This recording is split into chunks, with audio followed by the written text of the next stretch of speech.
राष्ट्र उभारणीत ज्यांचं खूप महत्त्वाचं काम आहे, प्रत्येक ज्येष्ठ नागरिकांनी आपल्या आयुष्यात काही ना काही महत्त्वाची भूमिका बजावली आणि जसं जसं त्यांचं वय उतरतं झालं त्यानंतर मात्र त्यांना वेगळ्या अडचणींचा सामना करायला पाहायला मिळते. आपण सगळीकडेच ज्येष्ठांची काय अवस्था आहे हे सगळं बघत असतो. ज्येष्ठांचे अनेक प्रश्न आहेत, अतिशय अवहेलना जीवन जगत असताना त्यांना सहन कराव्या लागतात. वृद्धाश्रमामध्ये मोठ्या प्रमाणात ज्येष्ठ नागरिक पाहायला मिळतात. शिवाय हातपाय खचल्यानंतर त्यांना कुठलीही कष्ट करता येत नाही. काही निराधार लोक आहेत, गरीब कष्टकरी मजूर जे असतात ती उतरत्या वयामध्ये कुठलीही कष्ट करू शकत नाहीत आणि त्यामुळं जे आहे की या निराधारांना कुठेतरी आधार दिला पाहिजे. या अनुषंगानं जे आहेत त्या काही मागण्या केल्या जात आहेत. फेस्कॉम नावाची ही सगळी महाराष्ट्र ज्येष्ठ नागरिक महासंघ आहे, ही संघटना जी आहे ती या ज्येष्ठ नागरिकांच्या मागण्यांसाठी काम करताना पाहायला मिळते. नेमक्या ज्येष्ठांच्या काय अडचणी आहेत या संदर्भामध्ये आपण बोलणार आहोत. सुरुवातीला त्यांच्या अडचणी काय आहेत या समजून घेऊयात. ज्येष्ठ नागरिकांनी आपलं आयुष्य जे आहे ते या राष्ट्र उभारण्यासाठी किंवा कुटुंबासाठी गावासाठी वेचलेलं असतं, पण आता उतरत्या वयामध्ये त्यांना अनेक अडचणी सहन कराव्या लागतात. काय काय त्यांची नेमकी प्रश्न आहेत, काय सांगाल? आज समाजामध्ये एक अविभाज्य घटक म्हणून ज्येष्ठ नागरिक आहे आणि ज्येष्ठ नागरिकाच्या ज्या समस्या आहेत त्या संपूर्ण कुटुंबाच्या समस्या ठरतात.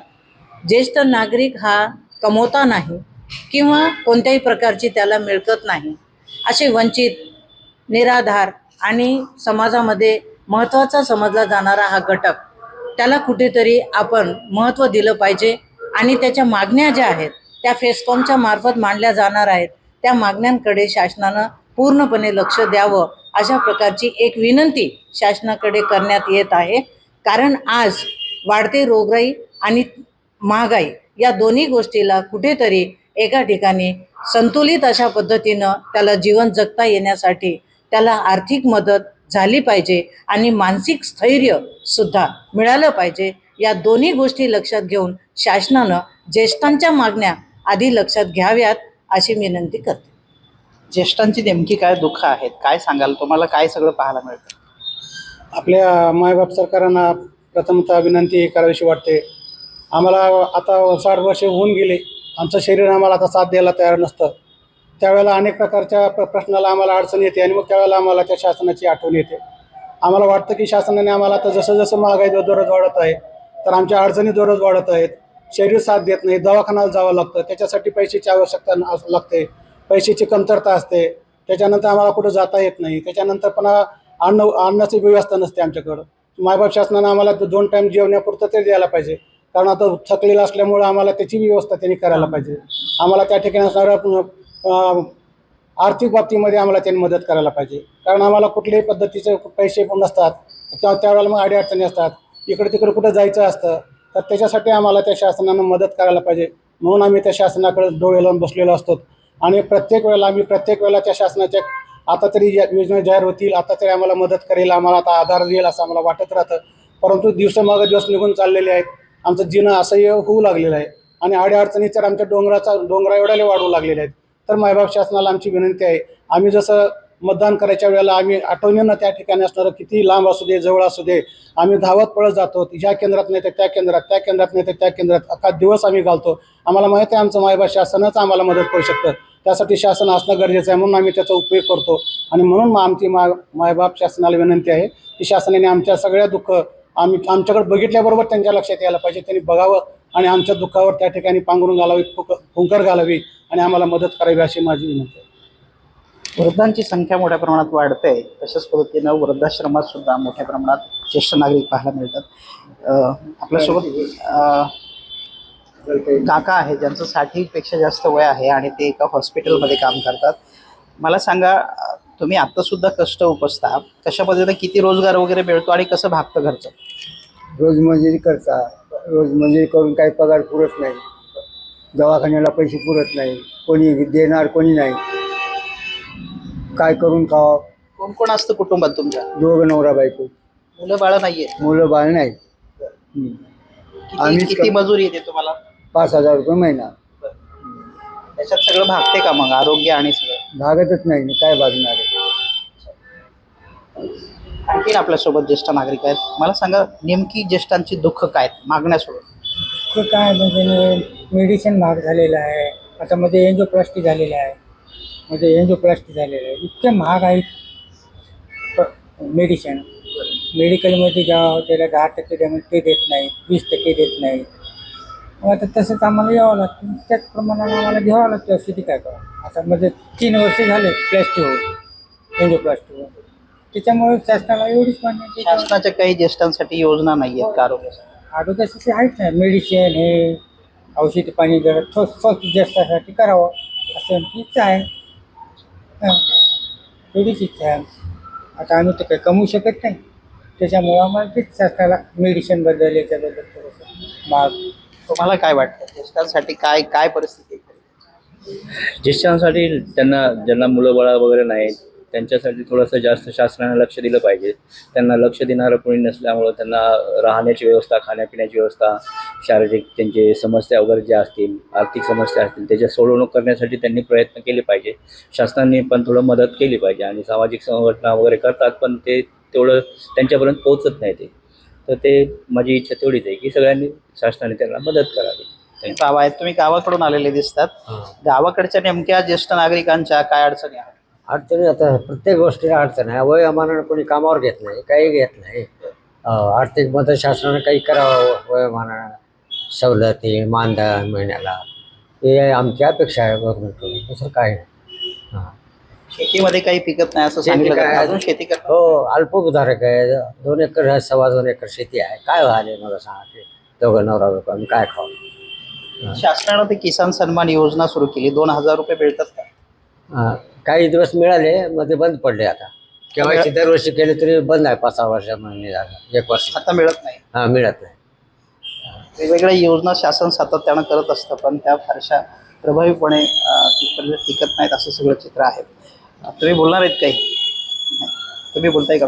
काय नेमक्या समस्या सांगा की वृद्धापकाळामध्ये समस्या काय आहे? कोण आहे? शेती पिकत नाही. इकडे बघा. शेती पिकत नाही. नापिकी झाल्यावर काही येत नाही. ते सुद्धा काही मिळत नाही, धान्य मिळत नाही. इकडे महागाईचा भस्मासूर आहे. त्या महागाईच्या भस्मासुरामुळे किती पैसे असले तरी काही पुरत नाहीत. त्यामुळे आम्हाला शासनाने म्हणजे सर्व ज्येष्ठ नागरिकांना पेन्शन मंजूर करावी किंवा ते काहीतरी आर्थिक मदत करावी असं आमचं सर्वानुमते मत आहे.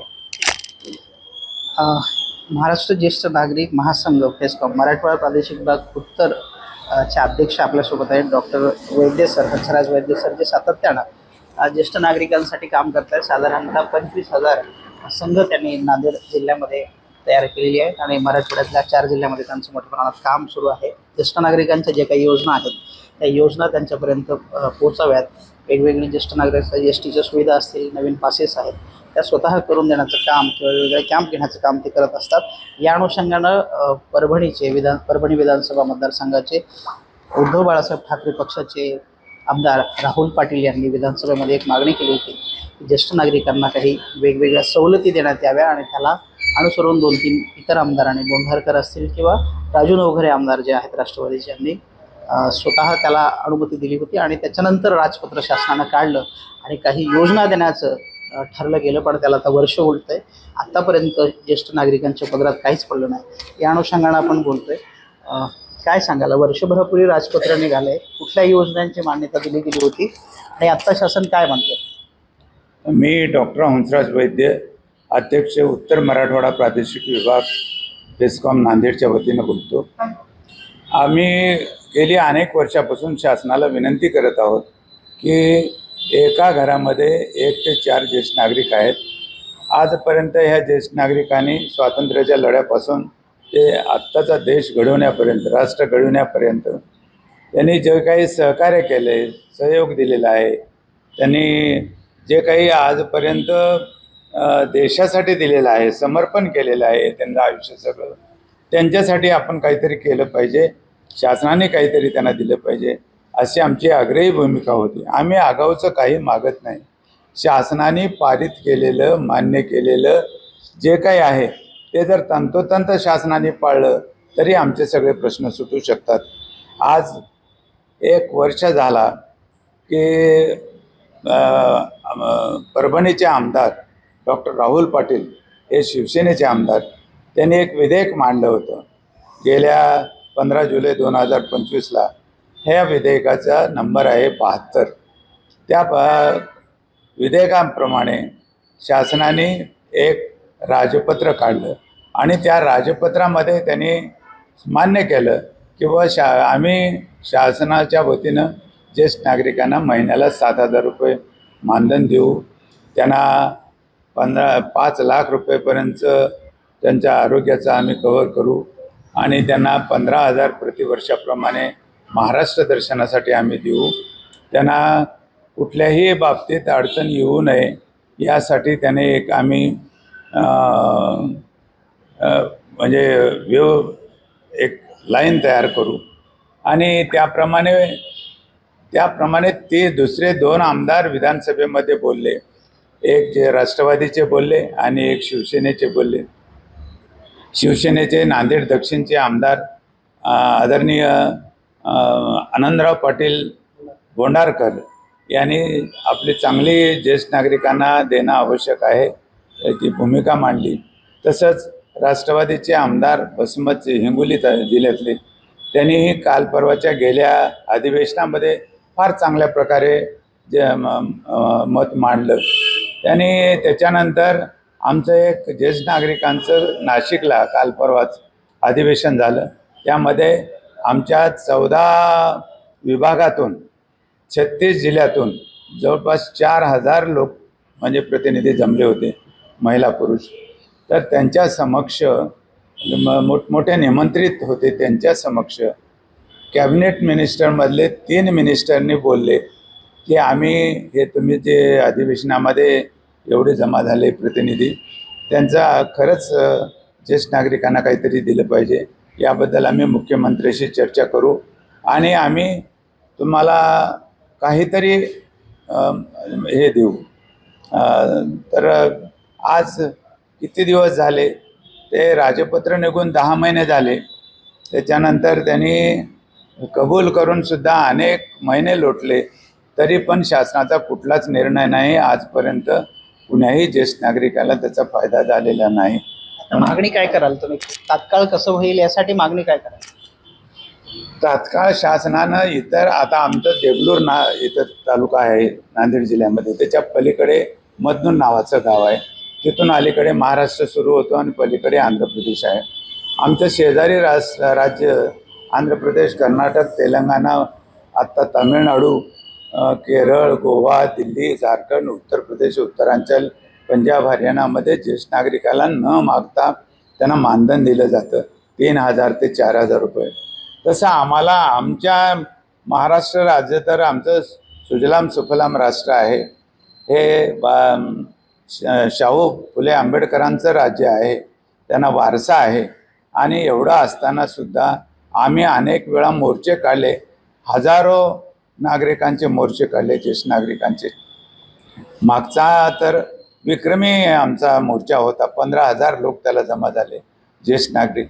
आम्ही सर्व ज्येष्ठ नागरिकांना मानधन द्या असं म्हणत नाही, पण आम्ही जे दुर्लक्षित आहेत, उपेक्षित आहेत, वंचित आहेत, शेतकरी आहेत, शेतमजूर आहेत, कष्टकरी आहेत, कामगार आहेत, विधवा माता आहेत किंवा दिव्यांग ज्येष्ठ नागरिक आहेत, त्यांच्यासाठी तुम्ही शासनाने काहीतरी द्यावं एवढीच आमची रास्त मागणी आहे.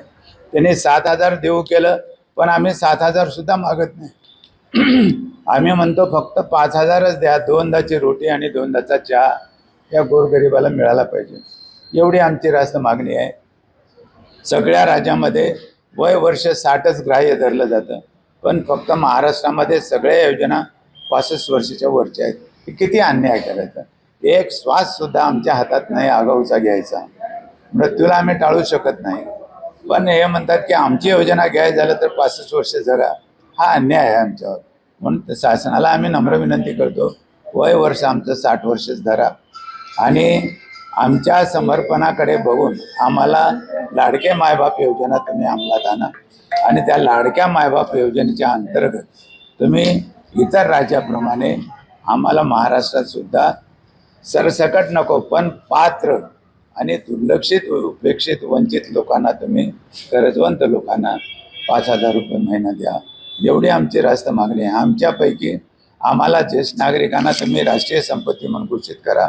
आमच्यापैकी एक महिला एक पुरुष राज्यसभेवर आणि विधान परिषदेवर पाठवा, कारण इतर तुम्ही सगळ्या विभागाला देत आहे. आम्हाला एक मंत्रालय वेगळं करा ज्येष्ठ नागरिक, ताकी आम्ही 15-20 वर्ष नाही, गेल्या 40 वर्षापासून झगडतो, पण आम्हाला म्हणावा तसा प्रतिसाद शासनाकडे मिळत नाही. म्हणून आमच्यावर हा अन्याय आहे. आमचं जर मंत्रालय झालं तर आमचे प्रश्न सगळे सुटू शकते. आणि शासनाच्या आम्ही विरोधात नाही किंवा विरोधात मोर्चे काढले नाहीत. शासनाचं फक्त लक्ष वेधण्यासाठी आम्ही मोर्चे काढले. आणि आम्हाला शासनाकडनं अपेक्षा ही आहे की त्यांनी मान्य केलेलं, पारित केलेलं सगळं त्यांनी अंमलात आणावं. आमचे सगळे प्रश्न सुटू शकतात. सगळ्यात मोठा प्रश्न गरीब गरजवंताला, ज्यांना नोकऱ्या नाही, ज्यांना कसलंच मानधन नाही, कुठलंच उत्पन्न नाही, आता बाजावर पडून आहेत, पण त्यांना 1-2दाची रोटी 2दाचा चहा मिळत नाही, अशा लोकांसाठी तुम्ही मानधन द्या. आम्ही एवढ्याच आमच्या रास्त मागण्या आहेत.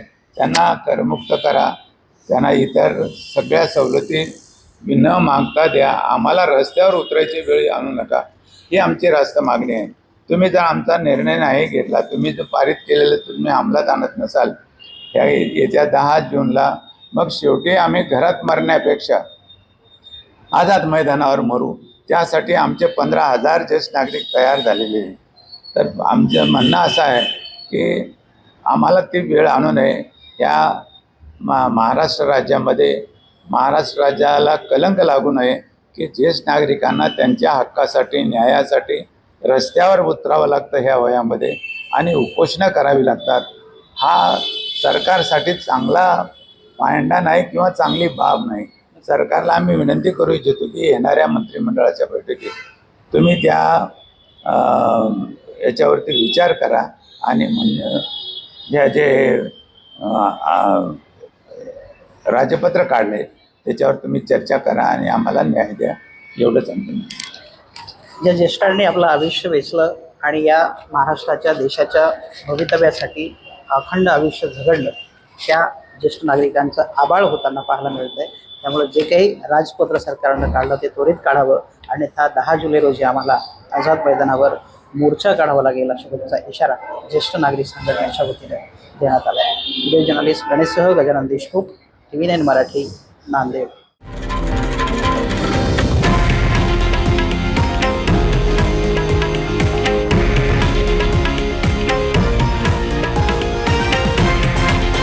हे आहे देशातील नंबर 1 न्यूज नेटवर्क आणि आपण पाहत आहात TV9 मराठी, एकमेव.